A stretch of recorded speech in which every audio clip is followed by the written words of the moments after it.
guys, welcome back.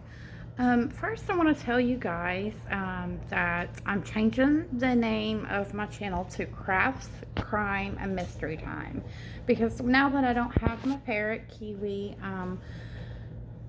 that just really don't make sense to leave my channel the name the Parrot, Crime, and Mystery Time. So what I'm going to be doing from now on is, while I'm telling you the story, I'm going to be showing you guys how to do a different craft each video. This week I'm going to be showing you like a Halloween flower arrangement, and I'm going to be talking about the Toolbox killers. And as always, there is a disclaimer. There's going to be sexual content, graphic crime scene description, so viewer discretion is advised. Now, before we jump into today's craft and the story, I am going to go ahead and just throw in my pre-recorded video like I always do as to why I do this YouTube channel and my videos. So let's go ahead and jump in there and get that out of the way, and then we'll get started.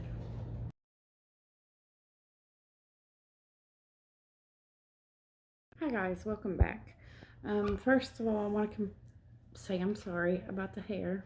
I just had a shower, so it's still wet, so it looks kind of bad. But I'm going to, from now on, I'm going to start off by telling a little bit of my backstory of why I'm even doing this channel. First of all, I'm doing this channel because doing the research on the crimes and doing the videos keeps my mind busy. And there's a very specific reason as to why I have to keep my mind busy. Another reason why I'm doing this video is because the videos and the channel is because I'm hoping that one day I can make a little bit of money off of it, and also just bring some awareness about a specific thing.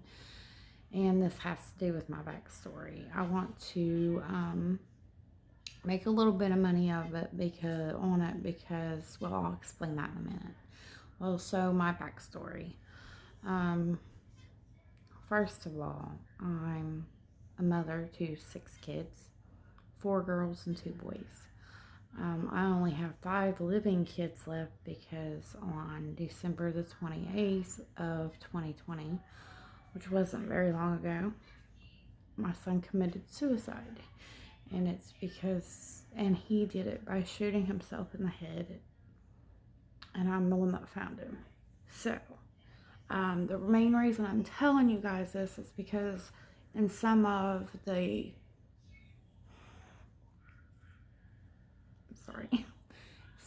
videos that I do, it mentions suicide, and I may get emotional if things to do with guns. I get emotional sometimes, so I just wanted to explain why, in case I ever do that. Now, the reason I want to make money off of this is because I want to start a foundation in my son's name that will help families. Everybody thinks about the expense of the funeral, but what they don't think about is maybe the cleanup after something like that. You have to pay to have it cleaned. And they don't think about the fact that sometimes family just needs to take time off work and they still have to pay bills. So sometimes they don't get that luxury or that need met to be able to take time off work. So I'm hoping that one day these videos may do some good, and I may be able to start that to help families in this situation.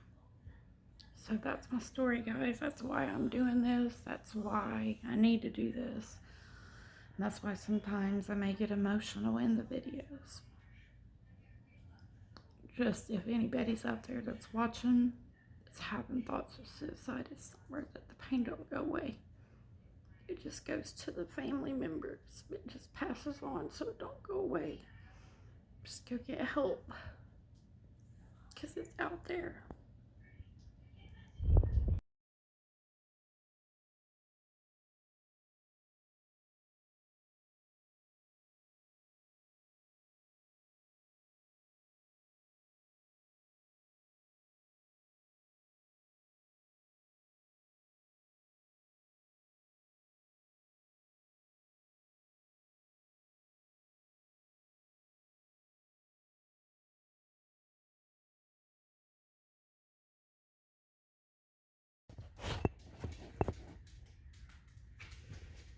So we're going to go ahead and get started.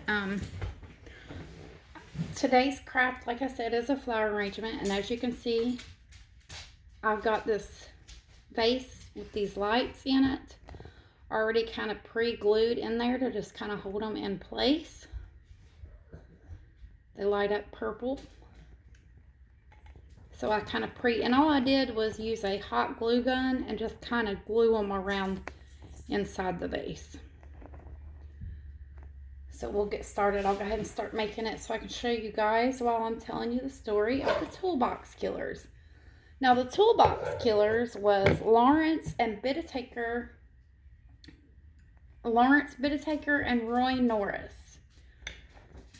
Now, Lawrence was born September 27th of 1940 in Pittsburgh, Pennsylvania. And Lawrence's parents did not want him. So his birth mother placed him in an orphanage. And then Mr. and Mrs. George Bittaker adopted Lawrence as an infant. So he never knew his birth parents. So, now George worked in aviation industry, which required the family to move all around the United States a lot. So Lawrence never really got the chance to settle down as a child in one place and make friends and bond with people. So he just got moved from place to place as a child.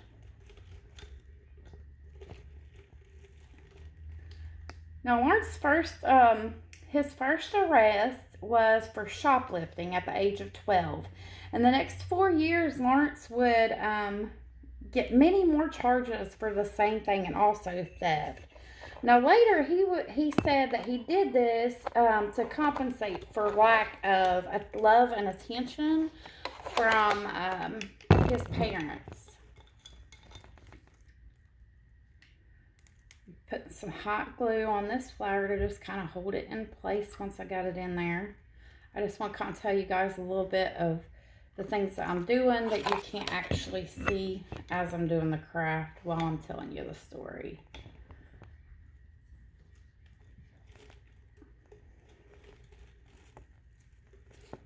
And I'll just kind of hold it in place there for a second and let that dry.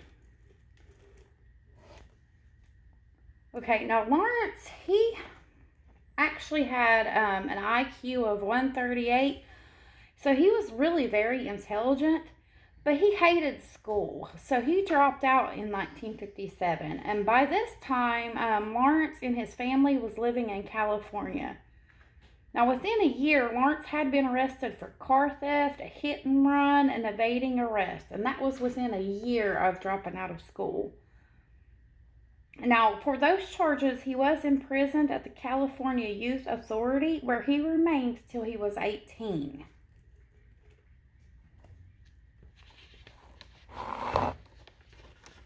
Just kind of waiting to see if that's going to hold or not, or if I need to kind of press it back down. Now, when he was 18, he did get released, and his parents had actually, at that point, disowned him and moved to another state and didn't even tell him. So he got disowned by the only parents that he knew by the age of 18. Yeah, I'm going to have to hold that just a little longer. Now, within days of Lawrence's, because when Lawrence got let out, he got put on parole. Now, within days of his parole from the California Youth Authority ended, he was arrested for transporting a stolen vehicle across state lines. And in August of 1959, Lawrence was sentenced to 18 months to be served at the Oklahoma State Reformatory. Now, later, he was transferred to a medical center for federal prisoners in Springfield, Missouri, to serve the rest of his sentence. And in 1960, Lawrence was released from prison. Within months of his release, Lawrence was arrested again in Los Angeles for robbery. So he was just in and out of trouble all the time. Now, in May of 1961, he was sentenced to 15 years in prison for that robbery. And a psychiatrist diagnosed him with being highly manipulative and having considerable concealed hostility. So he was just full of rage and anger, and he was very manipulative. Sorry, I can't say that word.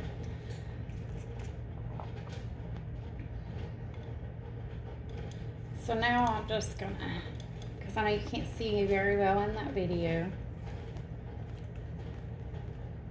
Now this is a little long, I think. So I'm just going to trim the edge of that off with some scissors so that maybe it's not so long. And it'll fit in there a little better. Okay, now in 1963, Lawrence was released on parole. And then in October of 1964, Lawrence was arrested again for a parole violation. Now in 1966, two more psychiatrists examined Lawrence, and Lawrence told them that his crimes made him feel like self-importance, made him feel like he was important, like he was doing something great.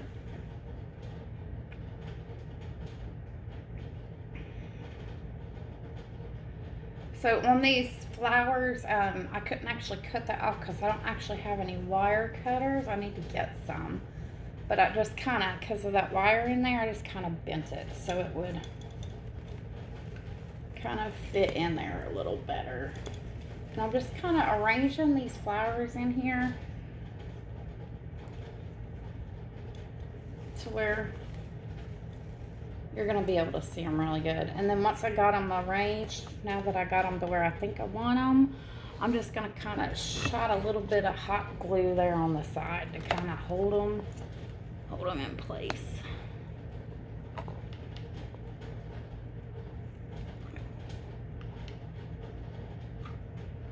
And then that'll dry and hold it there where it needs to be so it don't slide around.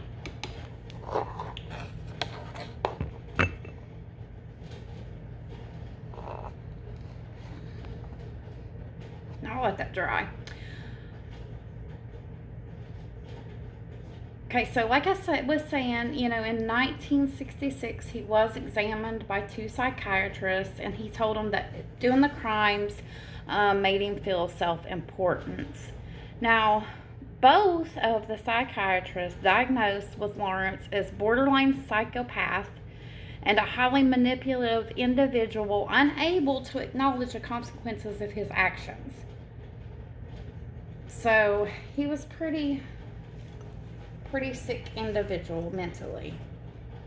But then a year later, he was released again. So they just let him back out into society again. And I'm probably, more than likely, well, no, this one actually fits pretty decent. I don't think I like the way that one's is in there, so we're going to turn this one around. I'm just kind of playing around with it a little bit just to see how it looks best in there in that arrangement.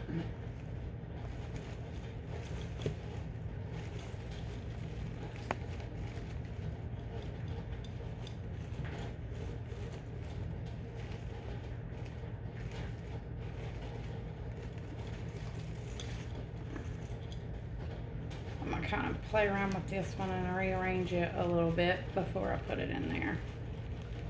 That way. Because you can mess these, play around with them and reshape them to fit your flower arrangements. Let's see if that looks better.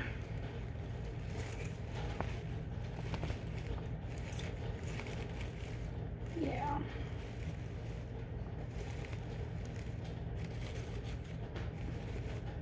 There we go.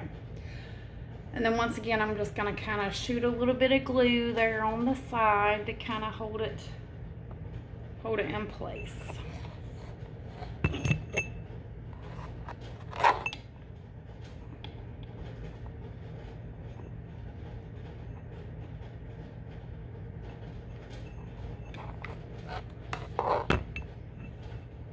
Okay, so a month after his parole ended this time in 1967, Lawrence was arrested again for theft and leaving the scene of an accident.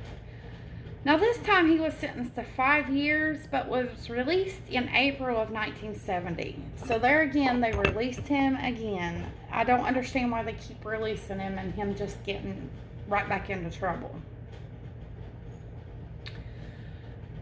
Then in March of 1971, Lawrence was arrested for burglary. I can't say that word, sorry. And then in October of 1971, due to Lawrence's repeated history of crimes and getting into trouble, he was sentenced to 15 years, but he only served 3 years because they released him 3 years later. Then in 1974, Lawrence attempted to steal a steak, but an employee seen him, and this was at a supermarket. But the employee seen him and then followed him outside and asked him if he forgot to pay for it. Now, Lawrence stabbed him in the chest and tried to flee, but 2 other of the employees grabbed him. Now, the employee did survive the stabbing, but Lawrence was charged and convicted of assault with a deadly weapon, and he was sent to the California Men's Colony. So that's the start of Lawrence. So now let's talk about Roy. Now, Roy was born in Greeley, Colorado on February 5th, 1948. And his father worked in a scrapyard and his mother was a drug addict housewife. Now, the only reason his parents got married was because they conceived Roy out of wedlock. And back then, people did not think too kindly of that. So now I got these, and I'm going to put these down in the flower arrangement. You know, they didn't like that. They thought it was a horrible thing. Like, you should not, be having sex unwed. It was just frowned upon.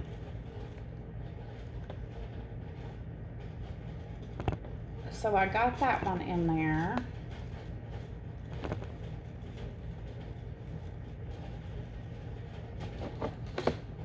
And then I've got a black one of those and an orange one as well. So I'm going to go ahead and just turn this face around and place those in there.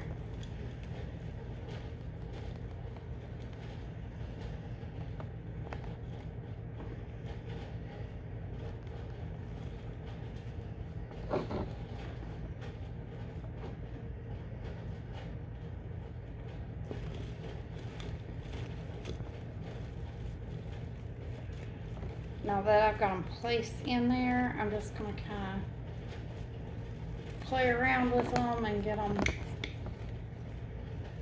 where I think they need to be.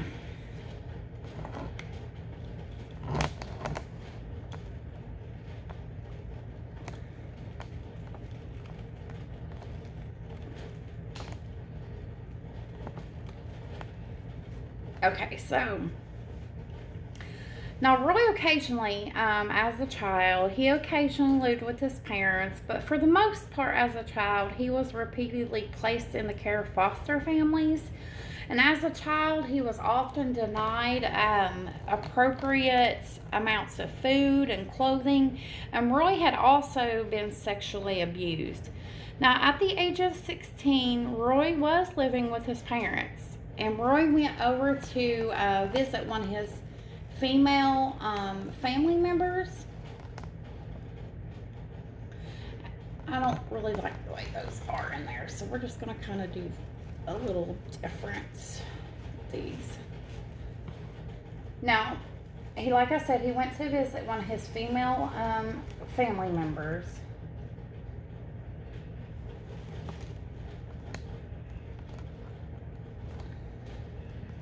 And while he was there, he started talking to her, making sexual comments to her, and this just really bothered her. So she asked him to leave. Now, once he left the house, she called Roy's father. Now, when Roy got back home, Roy's father threatened to beat him because of saying this to his female relative. Now, when Roy's father threatened to beat him, Roy decided to steal his father's car. So he stole his father's car, and then he drove up into, sorry, I was paying attention to this. He drove into the Rocky Mountains. Now, once he was in the Rocky Mountains, he tried to commit suicide by injecting just straight air into an artery in his arm. So he tried to commit suicide by injecting straight air into his artery in his arm. Now, he did leave, and once he got out of the hospital and things like that,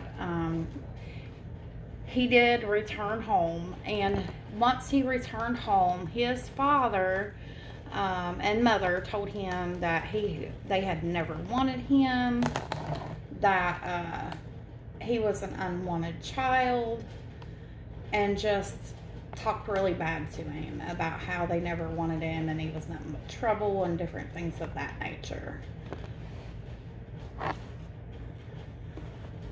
Now, a year later, Roy actually dropped out of school and joined the United States Navy. Now, Roy was stationed in San Diego, California in 1965, but then in 1966, Roy was deployed to serve in the Vietnam War.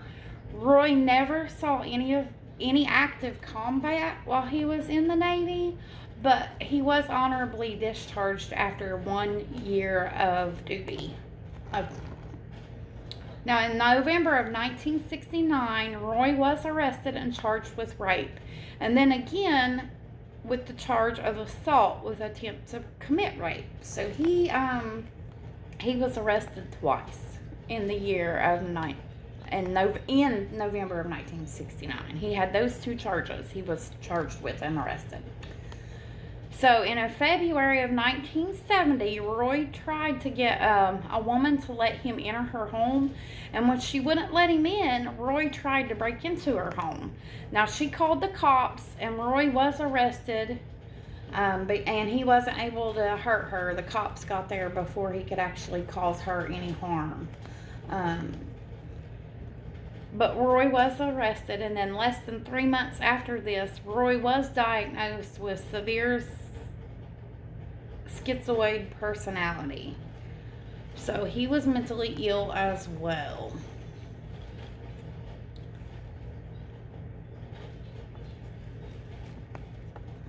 I'm just playing around with this, arranging it the way I need it to be. And once I get it arranged, I'll just shoot it with a little bit of hot glue as well to kind of hold them in place.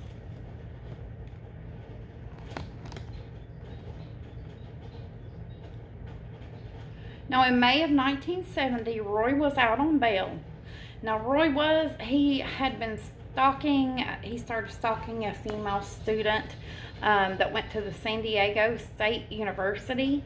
Now, Roy did end up attacking the girl, striking her repeatedly in the head with a rock until she slumped her head off, she slumped over.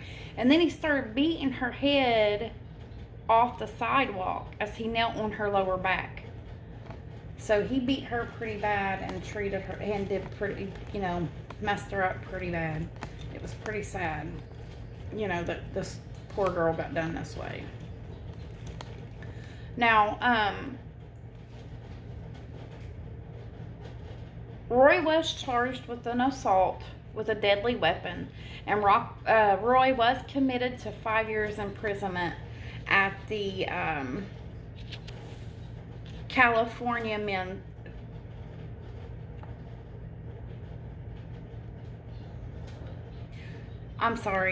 a state hospital.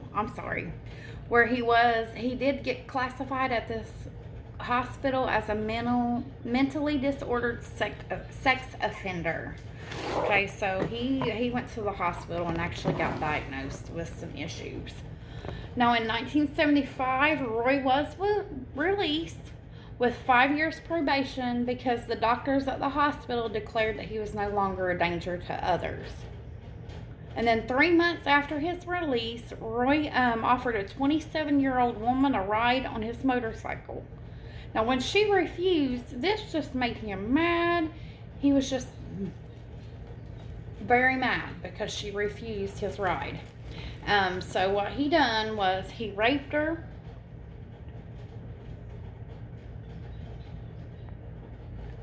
He raped her, and she ended, and probably, like, it doesn't say anything about him beating on her or anything of that nature, but he probably beat on her, hit on her, raped her, that things. But she did get loose. He didn't kill her or anything like that. And the police couldn't figure out who had done this to her, or anything like that until a month later. The woman seen Roy and the motorcycle,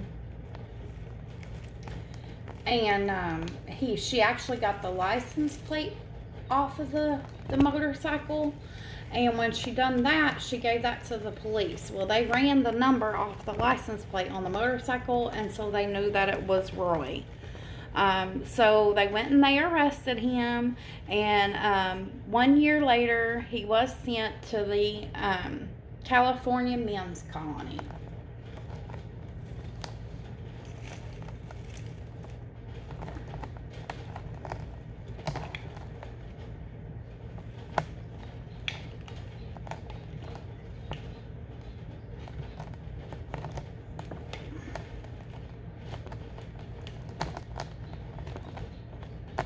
I don't think I'm going to have to glue those into place any, for the simple fact of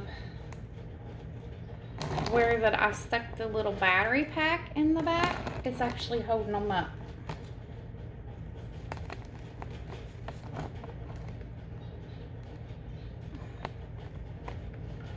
I don't like the way this orange. Let me try it like this.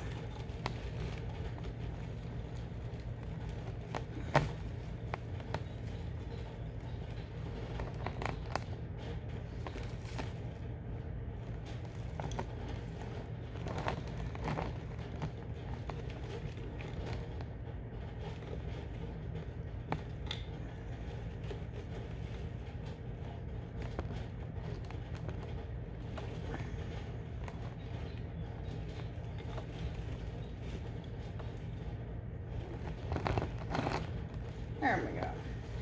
That's better.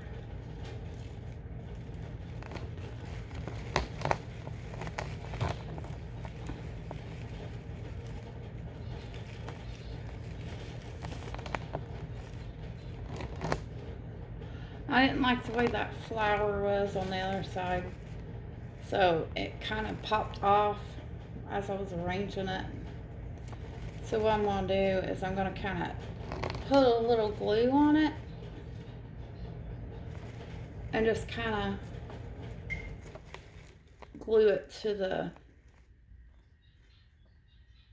orange.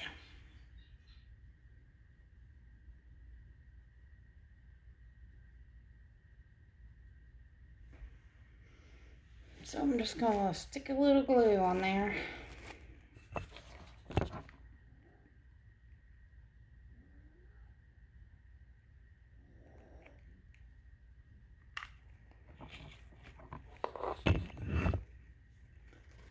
Just kind of stick it down in there like that, and it'll dry, and that'll hold it in place.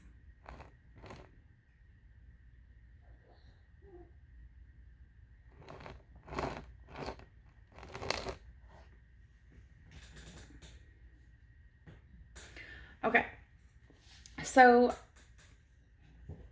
like I said, the Lawrence got sent to the California men's colony. Now, at the California men's colony, this is in the year of 1977, Lawrence and Roy would meet. Now, at the California men's colony, they were both in prison there, obviously, and they began talking, and then Roy actually taught Lawrence how to construct jewelry. And then in return, Lawrence actually saved Roy from being attacked by fellow inmates on at least 2 separate occasions by 1978. Now, Lawrence and Roy actually discovered that they shared a lot of common interests in sexual violence. So when they were alone, they would actually begin making plans to assault and murder at least one girl from each age group, from starting at age 13 through 19. So they were making big plans for when they got released. Then on in October of 1978, Lawrence was released. Now he returned to Los Angeles and got a job as a skilled mechanist. I can't say that word. He began actually donating to the Salvation Army and giving food and wine to the homeless, and he would give beer and marijuana to the local teenagers. So he became a really likable person by everybody in the local community. And he was doing that on purpose to get people to trust him and like him, so that way later on, when that Roy got out and they went to execute their plan, everybody trusted him and would actually let him do that. So then on on January 15th, 1979, Roy was released. Now he moved into his mother's home in Redondo Beach, and there he got a job as an electrician in Compton. Now, shortly after his release, he received a letter from Lawrence, and Lawrence and Roy then met at a hotel and talked about their plan to kidnap and rape girls. Then in February of 1979, Lawrence and Roy decided they needed a van to carry out their plans because it'd be easy to hide them in it. Nobody could see what was going on inside.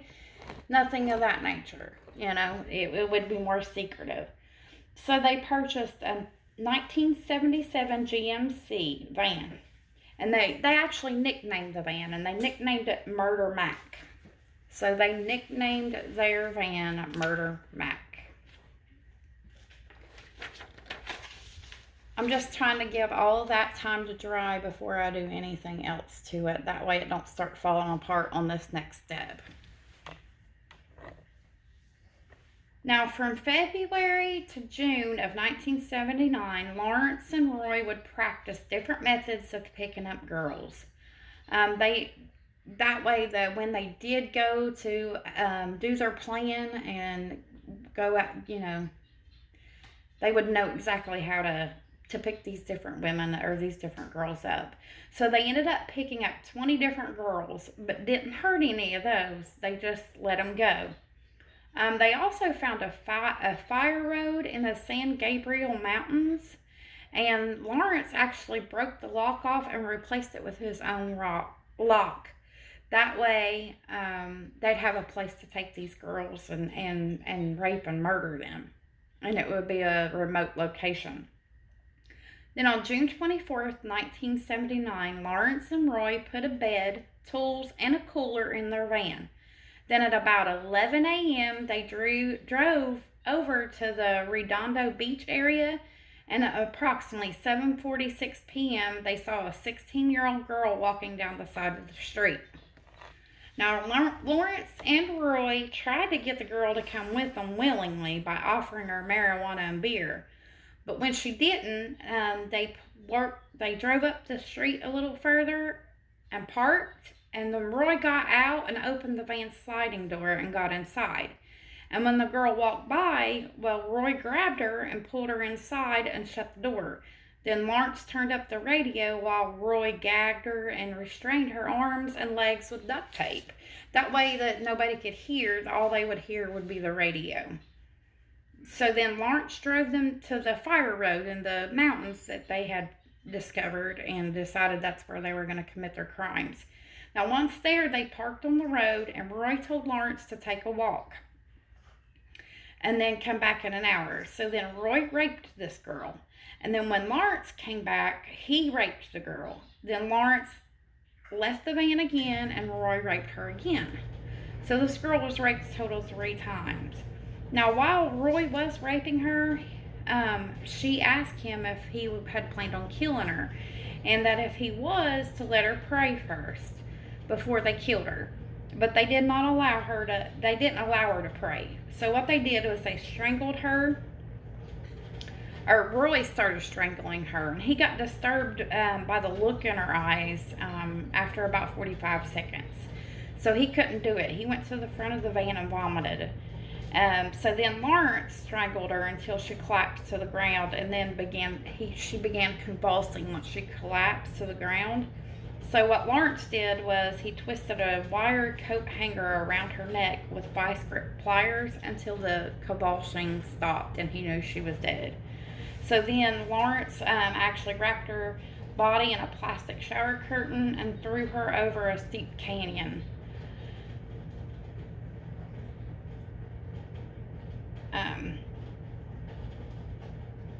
Now Lawrence later, after they were caught and everything, he actually in an interview confessed that when they first pulled her into the van, she was screaming, but then she calmed herself down, and he said she displayed magnificent self-control.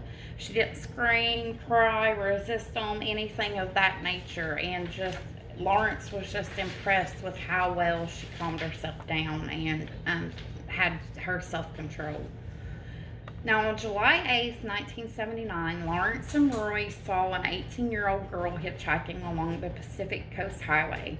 As Lawrence slowed the van to offer her a ride, another vehicle pulled up before they could get to her, and she got inside. Now, they stayed back, and they actually followed the vehicle a distance until she got out at the Redondo Beach. Now, Roy hid in the back of the van to make it look like Lawrence was by himself.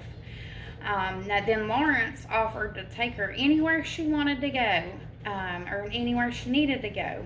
So she agreed, because she was hitchhiking, so she was trying to get somewhere. Then once in the van, Lawrence offered her a cold drink. Now, when she got in the back of the van, Roy pounced on her, but she put up a fight. But eventually, Roy restrained her by twisting her arm behind her back. And then Roy then gagged her and bound her wrists and ankles with adhesive tape.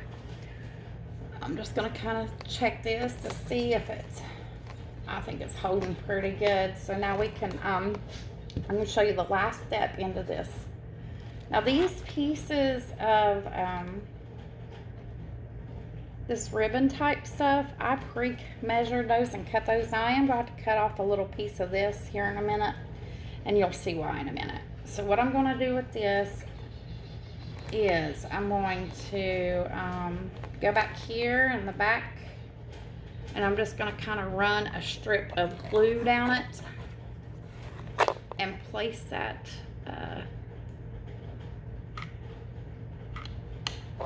ribbon on there and glue it. And I may even just leave it, because I may wrap this around a couple times, this stuff. I may measure some more. I think it's what I'm going to do because it's so thin.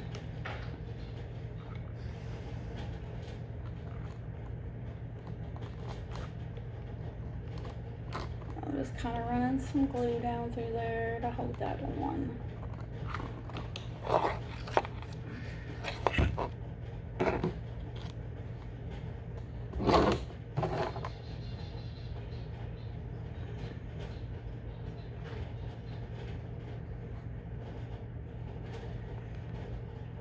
And this type of glue actually dries fairly quickly.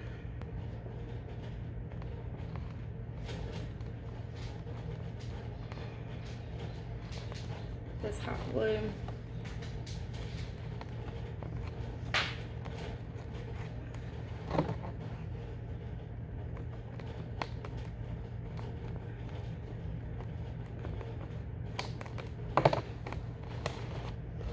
Yeah, I'm actually gonna put several pieces of this on here, so I'm just gonna kind of run a little bit more glue down this. Put that other piece on, and then I'll cut some here in a second.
Okay, so back to the story, because I'm going to kind of let that dry for a second, and then I'm going to put a little bit more around it.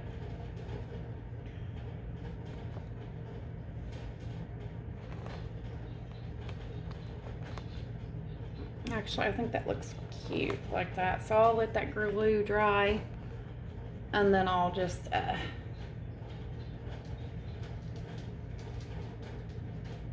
glue it a little better. So we're going to let that glue dry just a little bit, and then I'll show you the rest of it.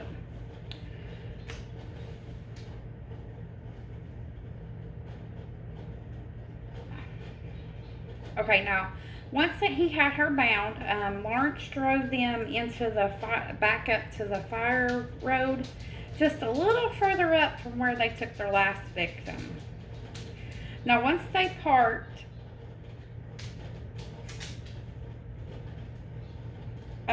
Lawrence raped her, and then Roy raped her, and then Lawrence was in the middle of raping her a second time when Roy thought he seen headlights.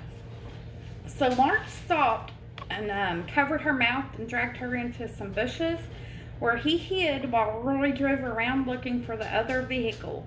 But Roy couldn't find one, so when Roy returned, they drove further into the mountains. And then once they went to their new spot, Lawrence forced her to walk uphill beside him naked, and once they stopped, he forced her to perform oral sex on him and then pose for Polaroid pictures. So once Lawrence and the girl got back to the van, then they drove to a third location, and once again Lawrence made her walk up a hill, but this time Roy actually drove to a nearby store to get beer. And once Roy was gone, Lawrence told the girl he was going to kill her and to tell him why she deserved to live. Now he ended up taking 2 more pictures of her, like the terror on her face of how scared she was. And then Lawrence thrusted an ice pick through her ear and into her brain. He then turned her body over, thrust the ice pick into her other ear, and stomped on it until the handle broke. He then strangled her and threw her body over a cliff. And then when Roy got back, he showed him the pictures and told him everything that he had done.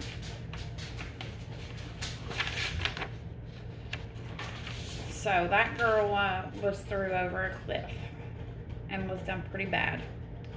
Then on September 3rd, 1979, Lawrence and Roy observed 2 teenage girls sitting on a bench at a bus stop. And one of the girls was 13 and the other girl was 15 years old. Now Lawrence and Roy offered them a ride and the girls accepted. Now inside the van, Roy offered the girls marijuana and the girls accepted. And then shortly after being picked up, the girls noticed that they wasn't going in the direction that they should. They noticed they wasn't going in the right direction, that they were heading toward the mountains. So the girls protested and was like, hey, where are you taking us? This is not where we're supposed to go. Now Roy and Lawrence, they tried to give them excuses and feed them a bunch of lies, but the girls were smart and they didn't fall for it. Now the 13-year-old tried opening the sliding door of the van so they could escape, but Roy hit her in the back of the head with a bag filled with lead weights. Now this knocked her unconscious for a little bit. And once he knocked her out, then he powered the 15-year-old down and he began to bind her and gag her. But the 13-year-old woke up and tried again to flee the van. But Roy twisted her arm behind her back and pulled her back into the van. Now Lawrence heard the struggle, so what he immediately just pulls over and then he immediately punched the 15-year-old in the face, and then Roy and Lawrence gagged and bound both of the girls. So then Lawrence drove them to the fire road in the mountains, and they remained there for 2 days. Now, during this 2 days, before the girls was killed, they took turns off and on raping the girl and attacking her and hurting her in different ways, such as they stabbed her in the breast with an ice pick and took pliers and tore one of her nipples off. And they were recording some of this, and they were telling her while they were recording to express her pain and just yell and tell them how bad it hurt. So they were really sick individuals. Now, during this whole time, the 13-year-old kept telling them, please don't rape me, I'm a virgin, and kept begging. So what they did is they just made her watch them torture her friend. And they ended up killing the 15-year-old by striking her in the ear with an ice pick, and then strangling her. And they made the 13-year-old watch this. So then Lawrence, after the 15-year-old was dead, Lawrence grabbed the 13-year-old out of the van and drug her out, and he yelled to her that he actually screamed at her that you wanted to stay a virgin, now you can die a virgin. So then Roy struck her on the head with a sledgehammer. Then Lawrence strangled her until he thought she was dead. But then she opened her eyes, so Roy hit her in the head repeatedly with the sledgehammer while Lawrence strangled her until they know she died. And then they threw both of the girls' bodies over an embankment into the Capitol. So that was just 2 days of terror and torture and awful things for those 2 young girls. Now, on October 31st, 1979, Lawrence recognized a 16-year-old girl that was a waitress at a restaurant that he went to frequently. And she was standing outside of a gas station, and she was actually hitchhiking back from a Halloween party that she had been to.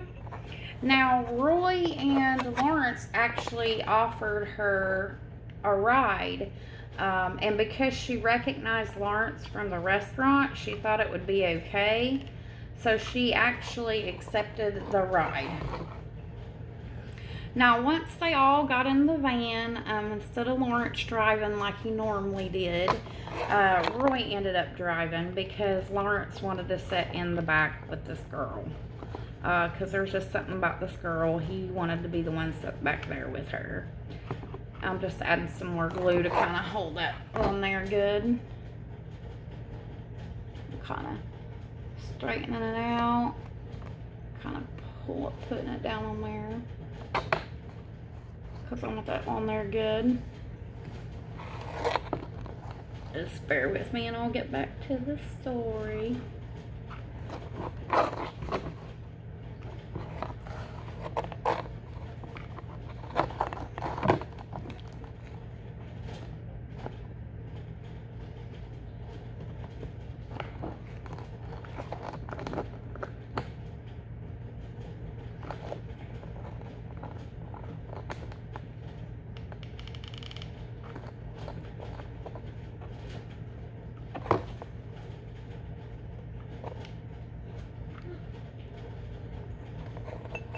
Now I'm going to let that dry, and then I'll just kind of go around the edges and put a little bit of glue in a couple different spots to just kind of hold that on there. Okay, so Lawrence was in the back with the girl. So once they were in there and Roy was driving, he offered her some marijuana, but she refused.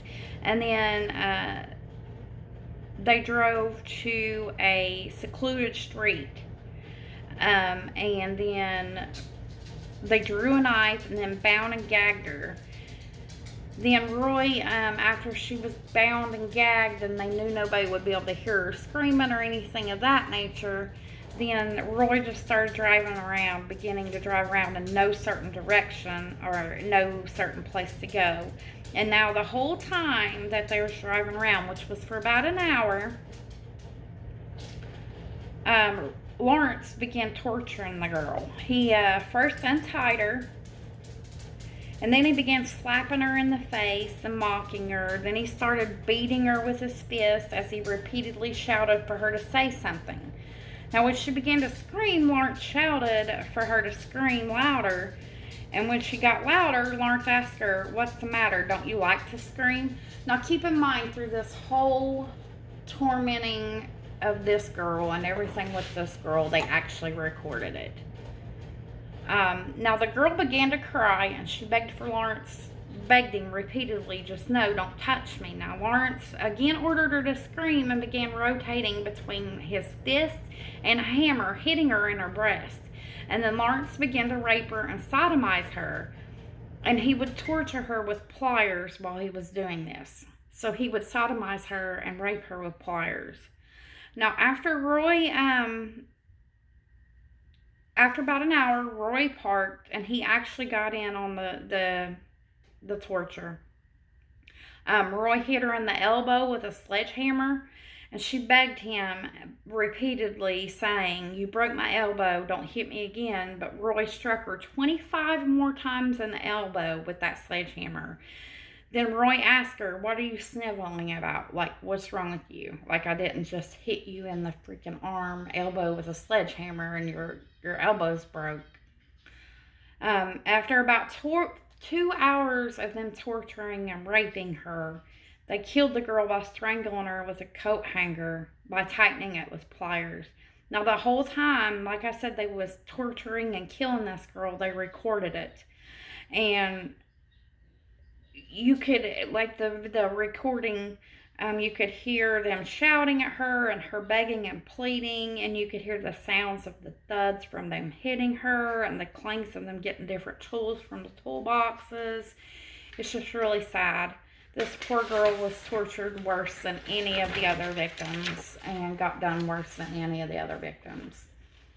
Now, Lawrence and Roy decided to dump her body into a random yard to draw media attention. So they drove to Sunland, and they picked just a random house and dumped her body in a bed of ivy in the front lawn and just left her there. Now, the next morning, a jogger found her body. In November of 1979, Roy got back in touch with an old friend that he had met in the California men's colony. Now, Roy trusted this guy. They were friends. They started hanging out. So he eventually ended up telling this guy about all of his and Lawrence's crimes.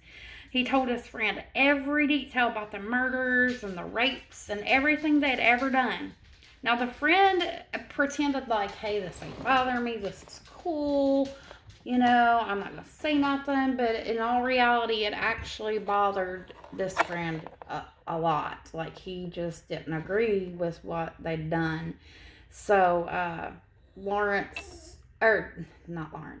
this friend of Roy's actually went to his attorney and asked his attorney, "What should I do?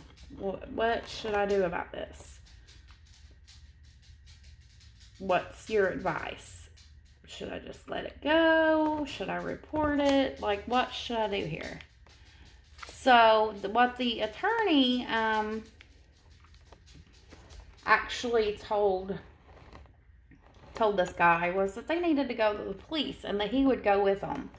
So this attorney actually ended up going to the Los Angeles Police Department with him, and they reported it. Now, the Los Angeles Police Department actually turned the case over to the Hermosa Beach Police Department. Now, a detective that was assigned to the investigation, actually, the first thing he noticed was the details matched the murder case of the woman that the jogger had found. And then he also realized that the details matched a rape case that he had been working on. Now, the woman that had reported that she'd been raped and been tested and seen that she had been raped, she actually identified the people that raped her as two white males about 30 years old.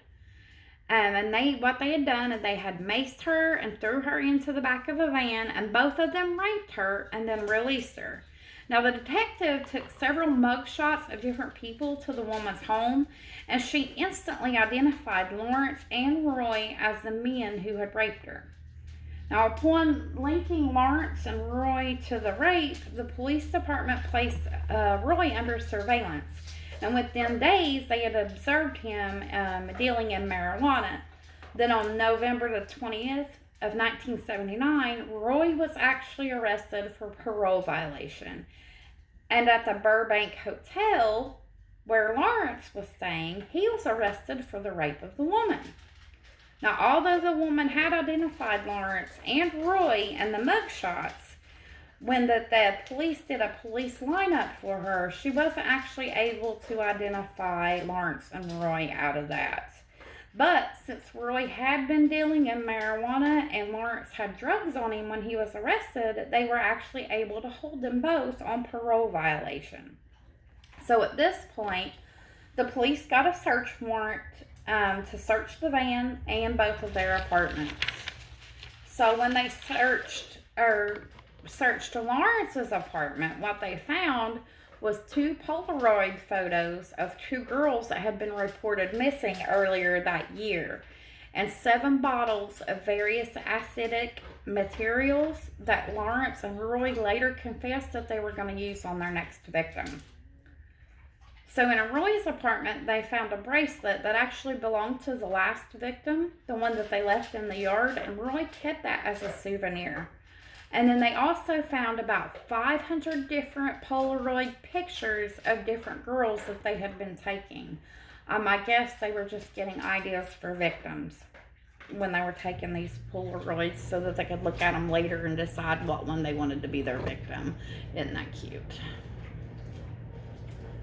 I'll show you some better picture of it, like a better view of it here in a little bit.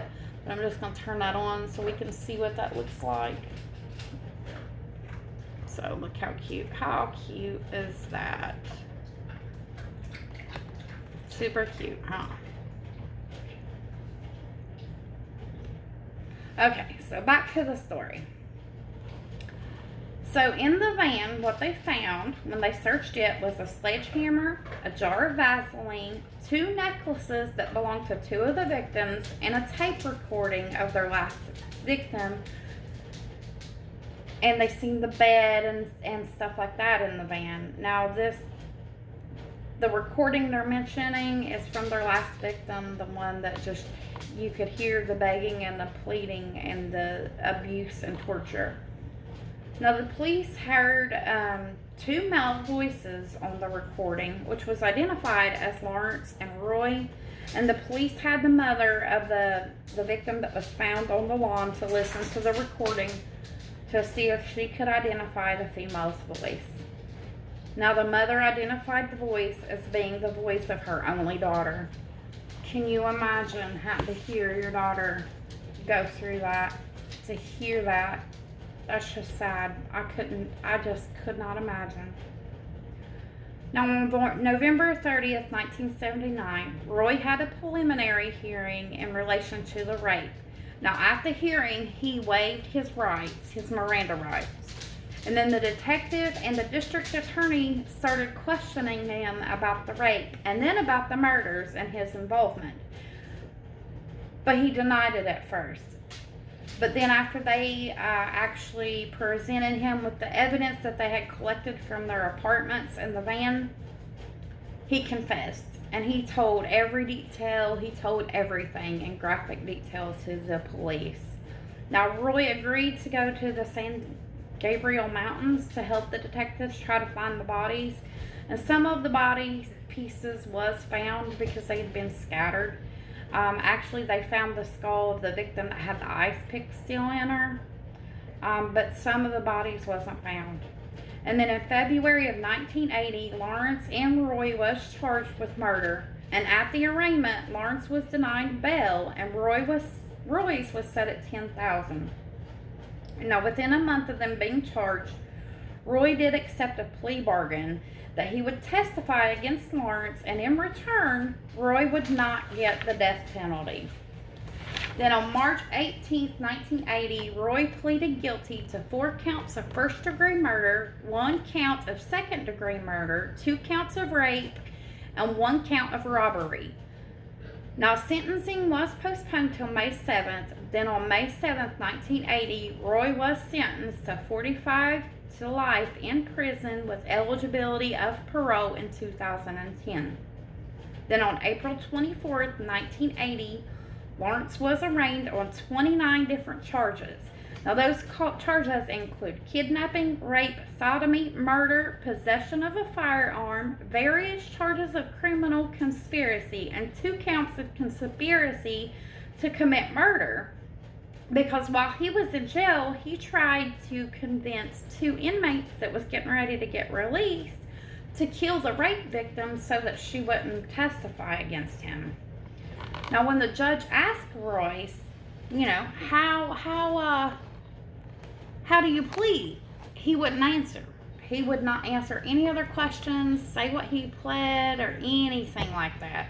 So what the judge done was just entered a not guilty plea for him. Then on January 19th, 1981, Lawrence's trial began. And on January 22nd, 1981, Roy testified against Lawrence, giving very graphic detail of the crimes that they had committed. Now, Lawrence kept saying he didn't kill nobody, that it was all Roy, that only reason he was there was because these girls, he paid them for sex, and then after he got his sex, he left them with Roy, and they were still alive when he left Roy and the women, or the girls. So he was trying to get out of his crimes, but it didn't work. Because on January 29th, when there was more than 100 people present in the courtroom, the prosecutor decided to play 17 minutes of the recording. Now, before he did this, he looked at the jury and he said, "For those of you who do not know what hell is like, you will find out." And then the prosecutor played the 17-minute section of the recording of the last victim. Now, most people in the courtroom, they cried. Even the prosecutor cried. And some of them even got up and left, and once outside the courtroom started puking. And during the whole time of that tape playing, Lawrence was smiling. Very sick individual.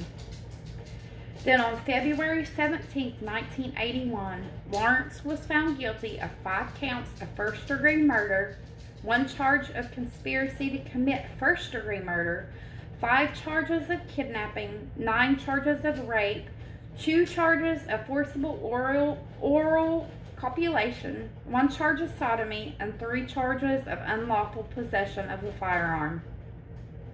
Then on March 24th, Lawrence was sentenced with the death penalty, and in the event that the sentence was ever reverted to life imprisonment, an alternative sentence of 199 years was to take effect immediately. Now, Lawrence tried different appeals and lawsuits, saying he'd been done wrong at different things throughout the years to try to get out of his death penalty and get free. But he ended up dying of natural causes on December 13th of 2019 at the age of 79. Now, Roy, he ended up dying of natural causes himself on February 24th of 2020. Now, neither of them ever got out of prison again after that. They stayed in prison the rest of their lives. They never got to see another free day. It's just sad that them poor girls got tortured the way that they did. And they actually believe that they may have had more victims than what they're saying, because there was some missing persons and different things that they never found that went missing in the same area about the same time as the other murders. Just let me know what you guys think down below. And as always, if you have any stories you want me to cover, just let me know. And I hope you guys actually enjoy the new idea I had for my videos. I hope that you guys enjoy the little crafting idea. Everything that I used to make this, I got at the Dollar Tree. So it was not expensive at all to make. And it is super, super cute. I love it. So let me know what you guys think about my new craft that I just made down below. And as always, I'll see you guys next time. You guys be safe out there. Make wise choices. Don't trust nobody. And be careful. All right. See you guys later. Bye.